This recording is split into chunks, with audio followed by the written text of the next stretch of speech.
Welcome to the part 2 of this video.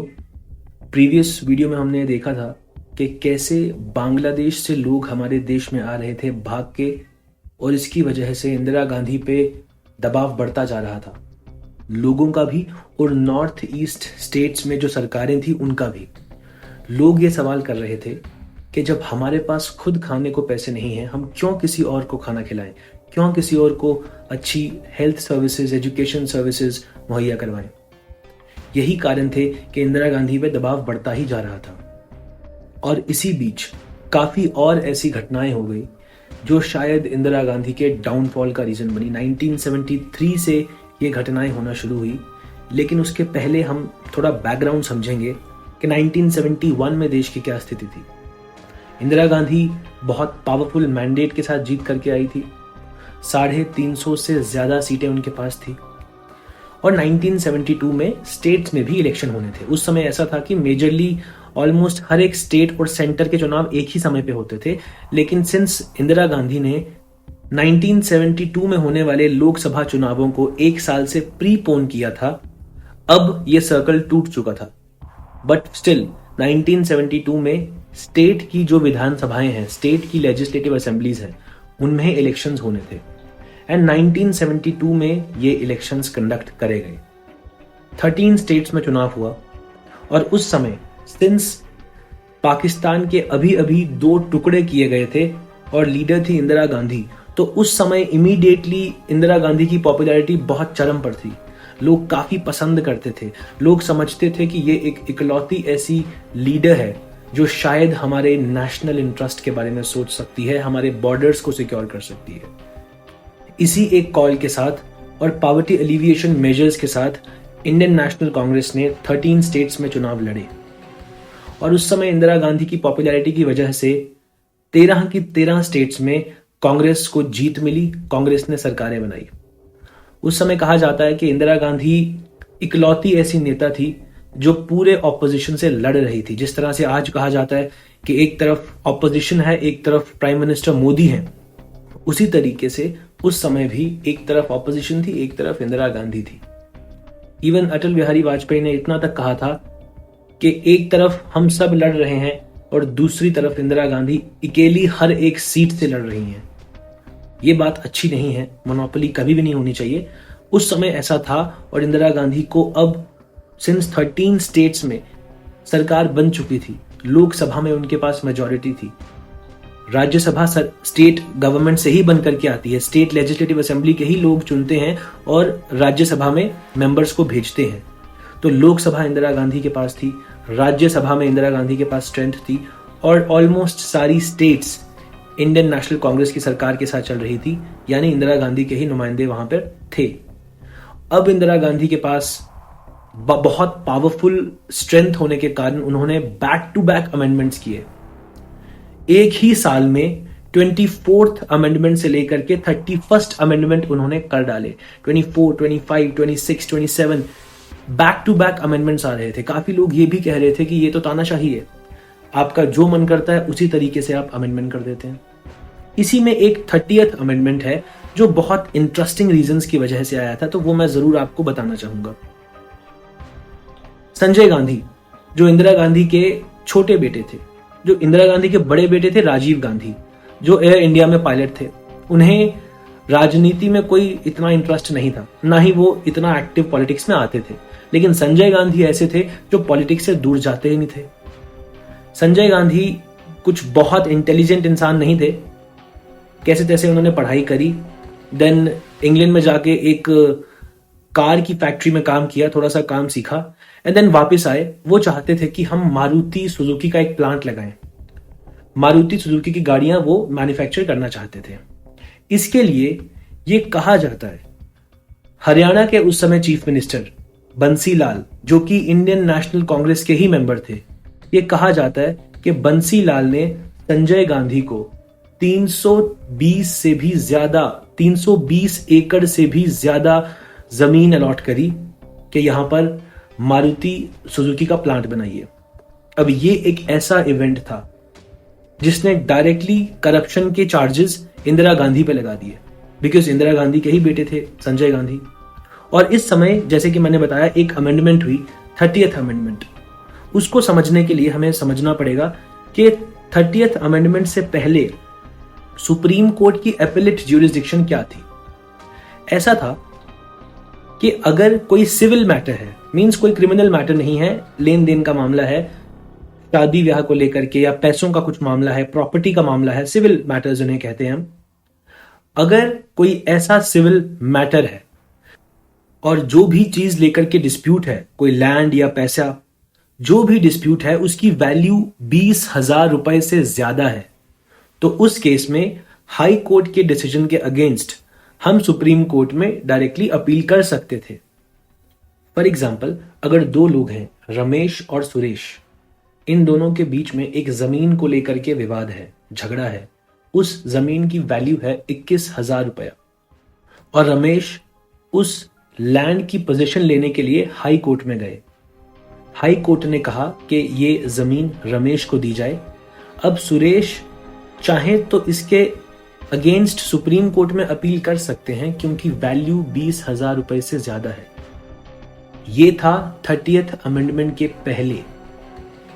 30th amendment act में ये संविधान में संशोधन किया गया और ये लिखा गया, कॉन्स्टिट्यूशन में अमेंडमेंट हुआ और ये लिख दिया गया कि अब ऐसा नहीं होगा। अब अगर आपको हाई कोर्ट के अगेंस्ट किसी सिविल मैटर में सुप्रीम कोर्ट में अपील करनी है तो वो तभी हो सकती है अगर there is a substantive question of law. कानून का एक सब्सटैंटिव सवाल अगर सुप्रीम कोर्ट के सामने है तो ही आप जा सकते हो। सब्सटैंटिव क्वेश्चन ऑफ लॉ का मतलब है किसी भी तरीके से कानून को समझने में थोड़ी दिक्कत हो रही है या फिर दो हाई कोर्ट्स ने एक ही कानून पे कुछ अलग जजमेंट दे दी है, तो अब उस लॉ की फाइनल इंटरप्रिटेशन चाहिए, तो अब हमें सुप्रीम कोर्ट जाना है। ऐसा ही कुछ हुआ 30th अमेंडमेंट के बाद कि अगर substantive question of law involve नहीं है तो हाई कोर्ट के अगेंस्ट सुप्रीम कोर्ट नहीं जाया जा सकता। और कहा जाता है ये इसीलिए किया गया था ताकि लोग संजय गांधी को जो जमीन मिली थी, 300 से भी ज्यादा एकड़ की जमीन मिली थी, उसके अगेंस्ट अपील ना करें। और सुप्रीम कोर्ट और पार्लियामेंट के बीच में, सुप्रीम कोर्ट और इंदिरा गांधी में आगे ही बहुत तनाव चल रहा था। जब ये इवेंट हुआ, काफी लोग देश में इससे पहले इंदिरा गांधी को समझते थे कि ये करप्शन में इन्वॉल्व नहीं होंगी, लेकिन जब ये इवेंट हुआ तो डायरेक्टली करप्शन की छींटें, भ्रष्टाचार की छींटें इंदिरा गांधी पर पड़ी और यहां से उनकी छवि बदलने लगी। और प्रिसाइजली अगर हम समझें, 1973 के बाद इंदिरा गांधी का डाउनफॉल ऑलमोस्ट शुरू हो गया था। इसके काफी कारण थे। बांग्लादेश इमिग्रेंट क्राइसिस से हमारी इकोनॉमी वीक हुई ही थी कि इसके बाद एक और क्राइसिस आ गया।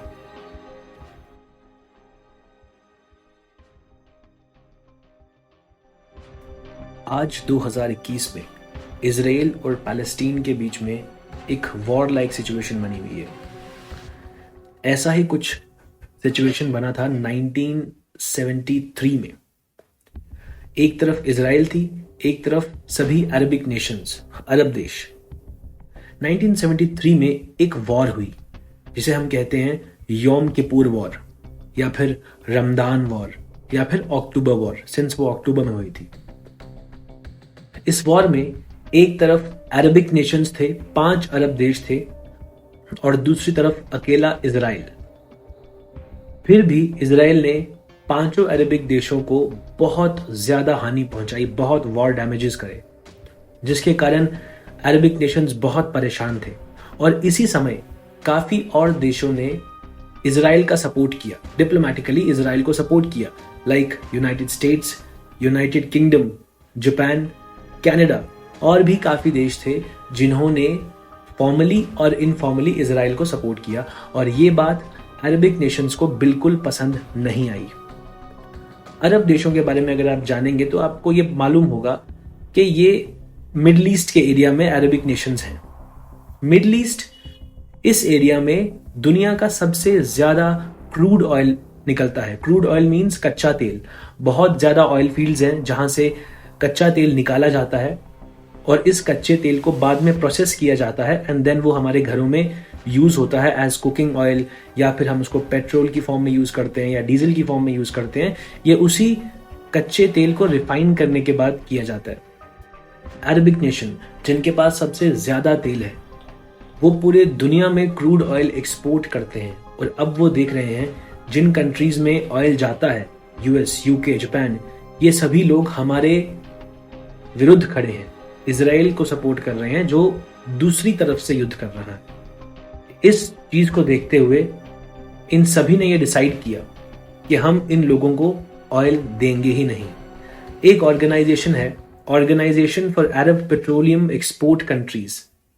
जैसे आज ओपेक है, वैसे ही एक और बॉडी है, लेकिन ओपेक की आज बहुत ज्यादा इंपॉर्टेंस है इंटरनेशनल रिलेशंस में।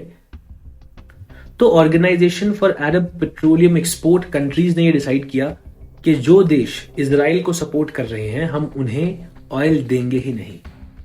बस ये कहने की देरी थी, इस डिसीजन के बाद global crude oil prices shoot up कर गए। बहुत ज्यादा प्राइसेस हो गए थे क्रूड ऑयल के, और एक समय यह भी आ गया था कि प्राइस 300% इंक्रीज हुआ था। मींस ₹1 का तेल 300 रुपए में बिक रहा था। और सिंस भारत एक ऑयल डिपेंडेंट इकोनॉमी है, हम काफी ऑयल इंपोर्ट करते हैं, आज भी करते हैं, तो अगर ऑयल का प्राइस बढ़ेगा तो जाहिर सी बात है इंडिया में भी उसका इफेक्ट होगा, और इफेक्ट हुआ। हमारे देश में इन्फ्लेशन यानी कि महंगाई, general rise in the price of goods and services, inflation 15 से 25% बढ़ गई। बहुत तेजी से महंगाई हुई, और आम लोग जो है, आम जनता, उन्हें नहीं पता दुनिया में क्या चल रहा है। अगर महंगाई होगी तो वो सरकार को ही अकाउंटेबल करेंगे, और करना भी चाहिए। ऐसा ही हुआ उस समय जब महंगाई बढ़ी, तेल के प्राइस बढ़े, तेल के प्राइस बढ़ने से ट्रांसपोर्टेशन के प्राइस बढ़ गए, ट्रांसपोर्टेशन के प्राइस बढ़ने से रॉ मटेरियल्स की कॉस्ट बढ़ गई। सभी बेसिक नेसेसिटीज बहुत महंगी होती जा रही थी, और लोग डायरेक्ट सवाल कर रहे थे इंदिरा गांधी से। और ये ऐसा रीजन बना जिसके कारण फ्यूचर में कुछ ऐसी अपराइजिंग्स हुई जो इमीडिएट कॉज बन गई 1975 नेशनल इमरजेंसी की। और ये 3 अपराइजिंग्स थी, गुजरात अपराइजिंग, बिहार अपराइजिंग और रेलवे स्ट्राइक्स। और इन सब का एक ब्रॉड एमैल्गमेशन, टोटल रेवोल्यूशन यानी संपूर्ण क्रांति। काफी और स्टेट्स की तरह गुजरात भी एक ऐसा स्टेट था जहां पर कांग्रेस की सरकार थी, और कांग्रेस के उस समय मुख्यमंत्री थे, चीफ मिनिस्टर थे चिमन भाई पटेल। 1971 में इंदिरा गांधी के अगेंस्ट काफी लीडर्स हारे थे। 1972 में स्टेट्स में भी काफी लोग हारे थे। अब ऑपोजिशन के लीडर्स ये मौका ढूंढ रहे थे कि कब हमें मौका मिले और हम सरकार के खिलाफ एक रेवोल्यूशन लाएं एंड सरकार को गिराने की कोशिश करें। ऐसा ही मौका ऑपोजिशन को मिला गुजरात में। चिमन भाई पटेल, जो कि गुजरात के चीफ मिनिस्टर थे, उनके खिलाफ काफी करप्शन के चार्जेस थे। काफी लोगों के मन में भी उनके प्रति बहुत नेगेटिव छवि बन गई थी। ये कहा जाता था कि उनकी 5 उंगलियां घी में ही रहती हैं हमेशा, और वो घी है करप्शन का। इस बारे में इवन अखबार, काफी लोग इनफॉर्मली चिमन चोर भी कहने लगे थे। इतनी बुरी छवि बन गई थी। इस सब के दौरान गुजरात में एक डिसीजन हुआ कि हॉस्टल की फीस बढ़ा दी जाएगी, मेस की फीस बढ़ा दी जाएगी, सिमिलर जैसे जेएनयू के केस में हुआ 2019-20 में। बस ऐसा हुआ और ऑपोजिशन को यह मौका मिल गया। मोरारजी देसाई, जो 1971 में हारे थे और उनके इंदिरा गांधी से काफी मतभेद भी थे, उन्होंने इस मूवमेंट को लीड करना चाहा और काफी स्टूडेंट लीडर्स को एक साथ एक प्लेटफॉर्म पर लाया और सरकार से डिमांड करना शुरू कर दी कि सिंस मेस की क्वालिटी ऑफ फूड अच्छी नहीं है, एजुकेशन क्वालिटी अच्छी नहीं है, और आप चार्जेस भी बहुत ज्यादा लगा रहे हो हॉस्टल पे, इसीलिए हम चाहते हैं कि आप, चीफ मिनिस्टर को कह रहे थे कि आप रिजाइन कर दो, और वो ये अपील कर रहे थे इंदिरा गांधी से और राष्ट्रपति से कि असेंबली, जो कि गुजरात की असेंबली है, उसे डिसॉल्व कर दिया जाए।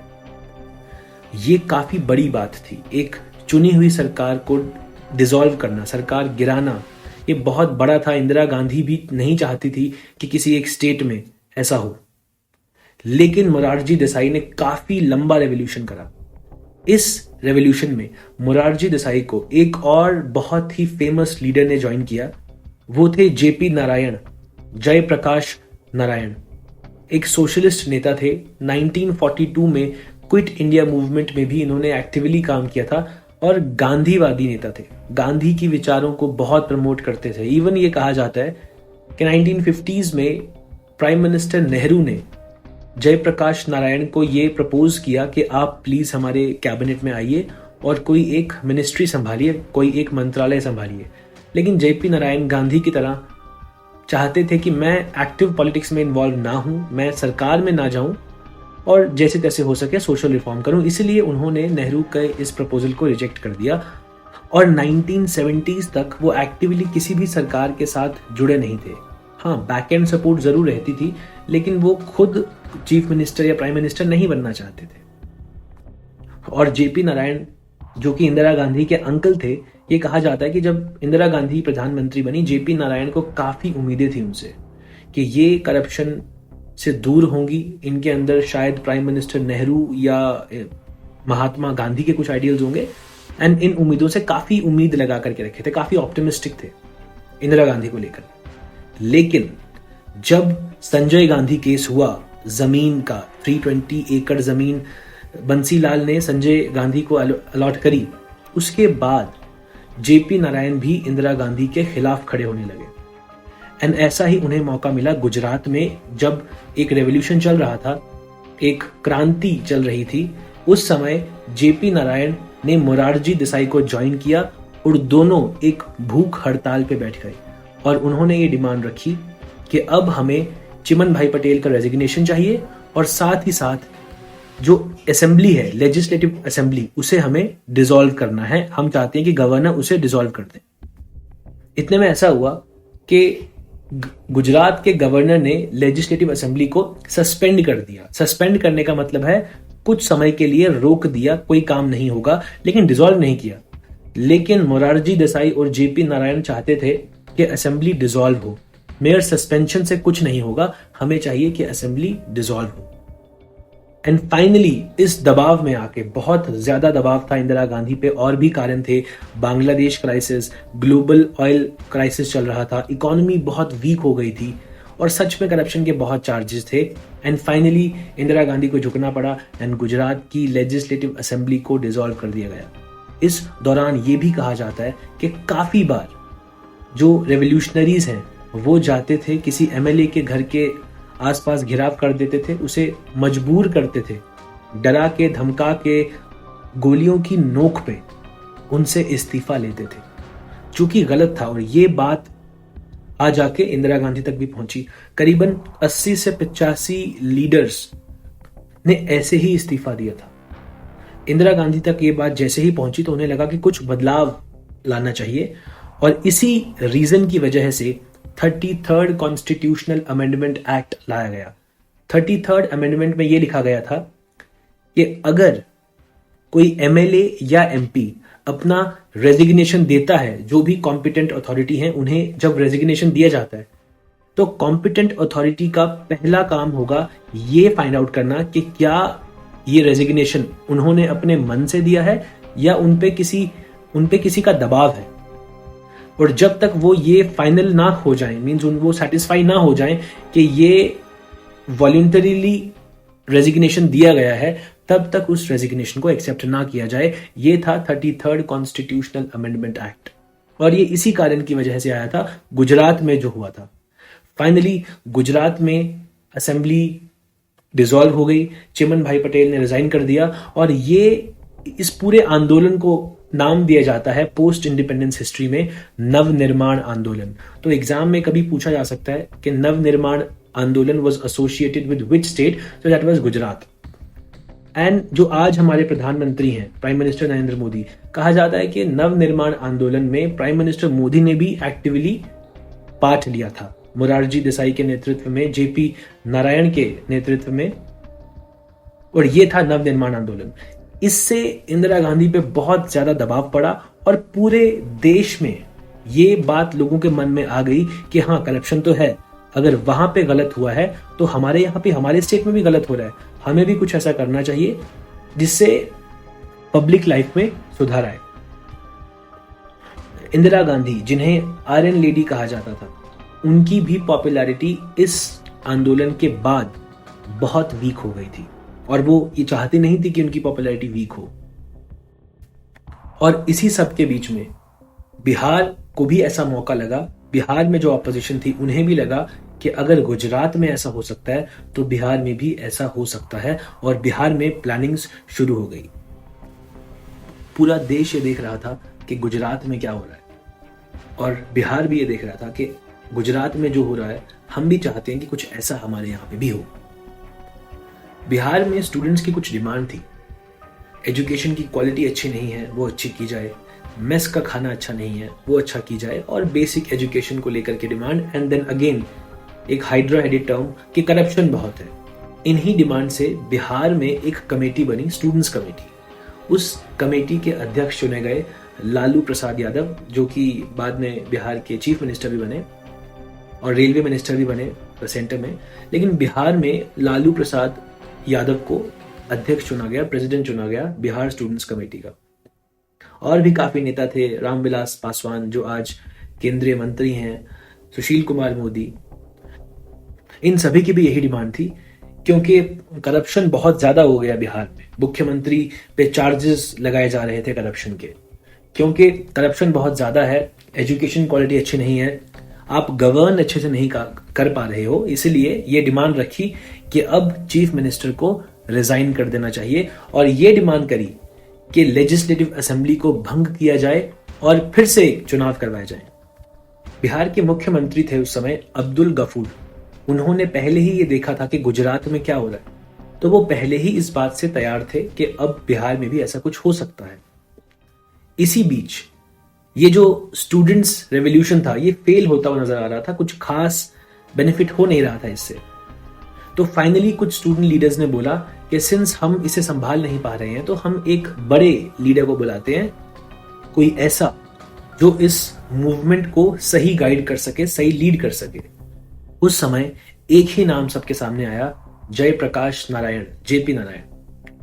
तो स्टूडेंट लीडर्स ने जेपी को जाकर के पूछा कि प्लीज आप सपोर्ट कीजिए हमें एंड कोशिश कीजिए, हमें गाइड कीजिए, अच्छा पाथ दिखाइए। जेपी ने कहा कि हम इस मूवमेंट को सपोर्ट करने को तैयार हैं, बट हमारी सपोर्ट जो है वो कंडीशनल सपोर्ट होगी। कंडीशनल सपोर्ट का मतलब है कुछ कंडीशंस, कुछ शर्तें मैं आपके सामने रखूंगा, अगर आप उसे मानते हैं तो ठीक है, मैं आपको सपोर्ट करने को तैयार हूं। कंडीशंस ये थी कि ये मूवमेंट जो एक राज्य में चल रहा है, अब ये एक राज्य तक सीमित नहीं होगा, ये मूवमेंट पूरे देश में फैलाया जाएगा, जो कि ठीक था, किसी भी स्टूडेंट लीडर को इससे कोई दिक्कत नहीं थी। और दूसरी शर्त ये थी कि इस मूवमेंट में हम सिर्फ एजुकेशन या करप्शन इन पब्लिक लाइफ ये हमारे मुद्दे नहीं होंगे, हम चाहेंगे कि पूरा एक सिस्टमिक चेंज हो। जेपी नारायण एक गांधीवादी तरह के नेता थे, वो चाहते थे जो गांधी का आइडिया था पार्टीलेस डेमोक्रेसी का, वो आगे जाए। पार्टीलेस डेमोक्रेसी मींस कोई पॉलिटिकल पार्टी नहीं है, विलेज लेवल पे इलेक्शंस करवाए जाएंगे, जो विलेज में लोग चुने गए हैं वो चुनेंगे कि स्टेट में कौन चीफ मिनिस्टर बनेगा, एंड देन स्टेट के चीफ मिनिस्टर चुनेंगे कि हमारे केंद्र में सरकार किस तरह की होगी। जो आइडियल सा एक कंसेप्ट था, बहुत प्रैक्टिकल नहीं था, बट स्टिल जेपी नारायण चाहते थे कि इस तरह का आइडिया आगे जाए। तो इसलिए वो बोल रहे थे कि अब रेवोल्यूशन जो होगा वो टोटल रेवोल्यूशन होगा, संपूर्ण क्रांति होगी। टोटल रेवोल्यूशन मींस हमें कंप्लीट एडमिनिस्ट्रेटिव चेंजेस चाहिए। यही बहुत फेमसली कहा जाता है पोस्ट इंडिपेंडेंस हिस्ट्री में, total revolution. So total revolution idea किसने प्रमोट किया था, ये सवाल आ सकता है एग्जाम में, तो इट वाज जेपी नारायण, जयप्रकाश नारायण। अब जैसे ही जेपी ने इस मूवमेंट को लीड करना शुरू करा, ज्वाइन करा, एक अलग ही लहर आ गई लोगों में, लोग बहुत प्रोएक्टिव हो गए, लोग रेवोल्यूशन में आने लगे। एंड जेपी चाहते थे कि जिस तरह से गांधी अपने समय में रेवोल्यूशंस किया करते थे, हम भी कुछ ऐसा करें। जैसे क्विट इंडिया मूवमेंट 1942 में गांधी ने कहा था कि जो स्टूडेंट्स हैं वो एक साल के लिए, कुछ समय के लिए स्टडीज छोड़ दें, जो एम्प्लॉयज हैं वो नौकरी जाना छोड़ दें। इस तरह की बातें जेपी ने भी करी, और जेपी ने ये डिमांड्स रखी कि मुझे एक साल दो, और 1 साल में मैं टोटल रेवोल्यूशन ला करके दिखाऊंगा। और स्टूडेंट्स को ये डिमांड की कि 1 साल के लिए आप अपने स्कूल कॉलेज ना जाएं। एम्प्लॉयज को बोला, जो गवर्नमेंट एम्प्लॉयज थे उन्हें कहा कि आप नौकरी छोड़ दें। और इस अपील का ये रिजल्ट था कि काफी बिहार के डिस्ट्रिक्ट्स में लोगों ने सस्पेंड कर दिया अपना जाना। लोग नौकरी पे नहीं जाते थे, स्कूल नहीं जाते थे, एक तरह से लॉकडाउन लग गया था। और ये काफी बड़ी बात थी। इंदिरा गांधी को पता था कि सिंस जेपी अब इस मूवमेंट में आ गए हैं, अब बहुत मुश्किल होगा इस मूवमेंट को संभालना। तो उन्होंने पहले ही जेपी से मीटिंग करने की कोशिश करी एंड दिल्ली में एक मुलाकात हुई। मुलाकात में ये कहा कि अगर आपको लगता है कि बिहार में गलत है, कुछ बुरा हो रहा है, इंदिरा गांधी ने जेपी नारायण को कहा कि अगर आपको लग रहा है कुछ गड़बड़ है तो ठीक है, हम बिहार में जो चीफ मिनिस्टर हैं वो बदल देंगे, सरकार हम गिरा देंगे और नई इलेक्शन करवाएंगे। लेकिन फिर ये ना हो कि आप ये सेम चीज हर एक स्टेट में करें। अगर आप हमें ये अश्योरेंस देते हैं कि बिहार के बाद आप ऐसा मूवमेंट किसी और स्टेट में नहीं करेंगे तो ठीक है, हम बिहार में चीफ मिनिस्टर बदलने को तैयार हैं एंड फिर से एक बार इलेक्शन करवाएंगे। लेकिन जेपी ने पहले ही कहा था टोटल रेवोल्यूशन, एंड वो ऐसे इंसान नहीं थे कि कुछ छोटे मोटे बेनिफिट से या कुछ छोटे शॉर्ट टर्म बेनिफिट्स को देख करके लॉन्ग टर्म गेन को छोड़ दें। उन्होंने कहा नहीं, जब हमने कहा है संपूर्ण क्रांति तो संपूर्ण क्रांति ही आएगी। एंड सिंस जेपी भी अपने स्टैंड पे अड़े थे, इंदिरा गांधी भी अपने स्टैंड पे अड़ी थी, तो टॉक्स यहीं पर खत्म हो गई और बातें इसके बाद बढ़ी ही नहीं। और इंदिरा गांधी इतने ज्यादा अपने स्टैंड को लेकर के अड़ी हुई थी कि उन्होंने अब कहा था कि अब यहाँ पे हम सरकार नहीं गिराएंगे। काफी पुलिस का यूज हुआ, इवन आर्म्ड फोर्सेस भी वहां पर थी। कैसे भी करके इस रेवोल्यूशन को दबाया गया एंड इस रेवोल्यूशन से कुछ नहीं हुआ। जैसे गुजरात में नवनिर्माण हुआ था, नई इलेक्शन हुई थी, वैसा बिहार में नहीं हुआ। ऑपोजिशन के काफी नेताओं की तरह एक और नेता थे जो 1971 में हारे थे। उनका नाम था जॉर्ज फर्नांडिस। वो भी एक सोशलिस्ट लीडर थे। जॉर्ज फर्नांडिस वो इंसान थे जिन्होंने रेलवे की स्ट्राइक को लीड किया। रेलवे स्ट्राइक्स भी बहुत बड़ा इवेंट था पोस्ट इंडिपेंडेंस हिस्ट्री में। एक एम्प्लॉयज की यूनियन बनी जिसका नाम था all India railway man federation, all India railway man federation AIRF। इसके लीडर थे जॉर्ज फर्नांडिस। इनकी ये डिमांड थी कि जो लोकोमोटिव स्टाफ है, जो ट्रेन के अंदर लोग रहते हैं, ड्राइवर एंड और लोग जो ट्रेन के अंदर सर्विसेज देते हैं, उनकी वर्किंग कंडीशंस बहुत खराब है। अगर ट्रेन एक जगह से दूसरी जगह जा रही है और फासला 3-4 दिन में कवर होगा तो 3-4 दिन लगातार वो लोग काम करते रहते थे और उनको कुछ एक्स्ट्रा बेनिफिट या इंसेंटिव नहीं मिलता था इस चीज की वजह से। यही बात जॉर्ज फर्नांडिस ने उठाई और साथ में कहा कि वर्किंग कंडीशंस हमारे अच्छे नहीं हैं, सैलरीज अच्छे नहीं हैं, हमें बहुत बुरे समय पे, गलत समय पे काम करना पड़ता है, जिसकी वजह से हमारी पर्सनल लाइफ भी खत्म हो रही है। और जॉर्ज फर्नांडिस ने कहा कि इस डिमांड के लिए हम चाहते हैं कि इस डिमांड को पूरा किया जाए और हम एक स्ट्राइक कर रहे हैं, हम काम नहीं करेंगे। उस समय 70% रेलवेज का 70% जो लोग थे उन्होंने काम करना छोड़ दिया। पूरे देश में रेलवे रुक सी गई थी, रेलवेज काम ही नहीं कर रही थी। अब ये भी दबाव था इंदिरा गांधी पे, बिकॉज रेलवे बहुत इंपॉर्टेंट पार्ट है ट्रांसपोर्टेशन का। काफी सामान ट्रेन के थ्रू जाता है। अब रेलवे के कर्मचारी ही काम नहीं कर रहे हैं तो पूरा देश रुक सा गया था, ट्रांसपोर्टेशन हो ही नहीं रही थी। अगेन इसकी वजह से भी डिफरेंट पार्ट ऑफ कंट्रीज में सप्लाईज कम होते जा रही थी। फॉर एग्जाम्पल, कहीं खाना आना है, खाना नहीं पहुंच पा रहा है, कहीं दवाइयां जानी है, दवाइयां नहीं पहुंच पा रही हैं।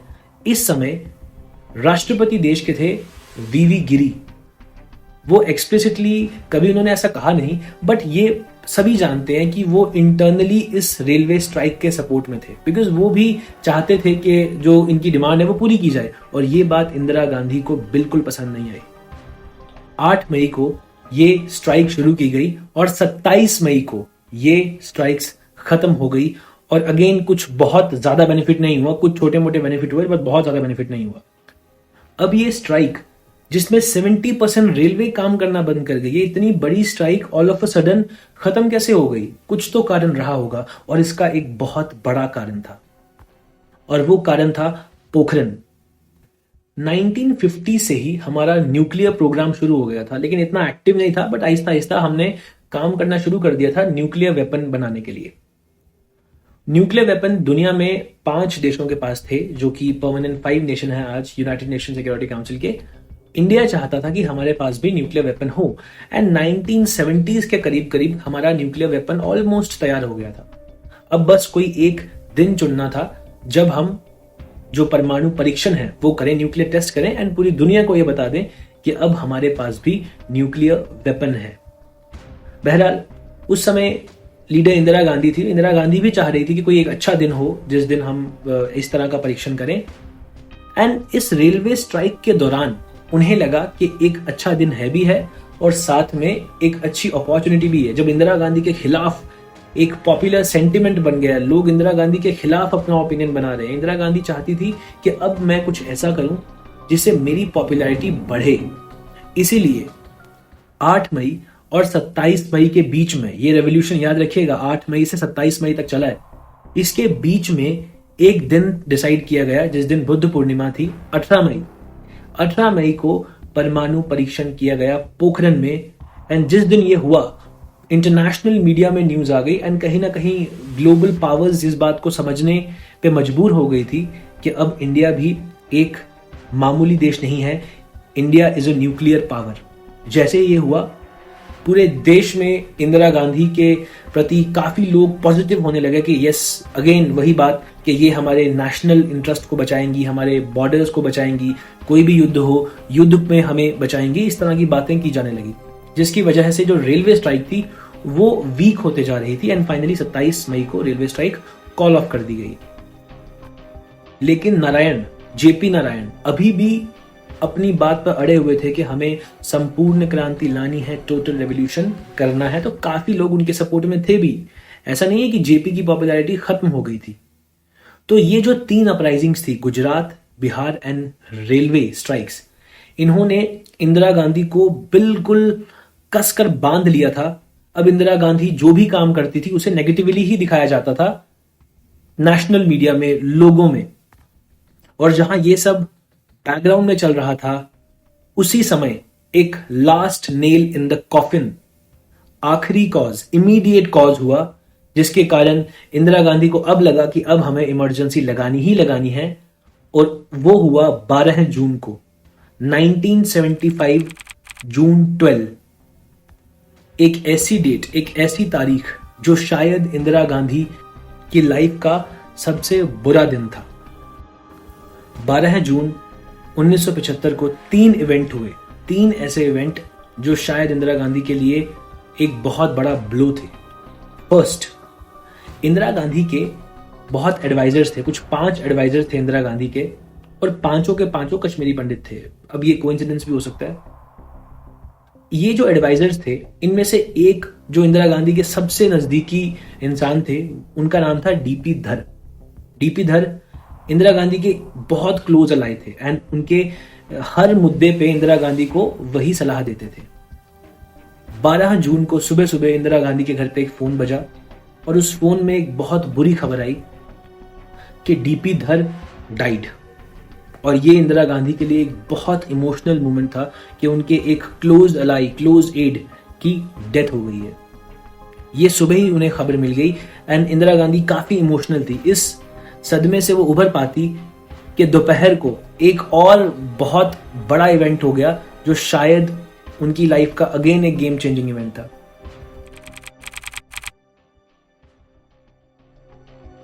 आपको याद होगा गुजरात में मोरारजी देसाई ये डिमांड कर रहे थे कि हमें नए चुनाव करवाने हैं, नई इलेक्शन करवानी है। फाइनली 10 जून को ये चुनाव करवाए गए। 10 जून 1975 गुजरात में चुनाव हुए और 2 ही दिनों में उसका रिजल्ट आ गया। 1975 12 जून गुजरात इलेक्शंस के रिजल्ट आए, और रिजल्ट ये थे कि कांग्रेस हार गई है। और ये बहुत बड़ा शॉकिंग इवेंट था इंदिरा गांधी के लिए, बिकॉज उस समय तक सेंटर और स्टेट, ऑलमोस्ट हर एक स्टेट में कांग्रेस की ही सरकार थी, कुछ स्टेट्स को छोड़ के लाइक केरला, बट लोकसभा और राज्यसभा और लेजिस्लेटिव असेंबलीज में कांग्रेस की अच्छी पकड़ थी। एंड ये जो कांग्रेस ने हारा, ये इस बात का रिप्रेजेंटेशन था कि लोग ये पहचान चुके हैं कि कांग्रेस के टॉप पॉलिटिकल लीडर्स बहुत ज्यादा करप्शन कर रहे हैं। ये दो इवेंट्स जो 12 जून को हुए, इन्होंने इंदिरा गांधी को झकझोर दिया। और ये काफी ही नहीं थे कि सबसे बड़ा इवेंट, अभी सबसे बड़ी खबर आनी थी, और ये सब काफी ही नहीं था कि शाम को करीबन 4-5 बजे एक और खबर आई, जिसके बाद इंदिरा गांधी प्रधानमंत्री होने के बाद भी अपने आप को हेल्पलेस फील करने लगी। और वो हम कवर करेंगे फाइनल पार्ट में, यानी पार्ट 3 में। तब तक अपना ध्यान रखिए, इंतज़ार करिए पार्ट 3 का। जय हिंद।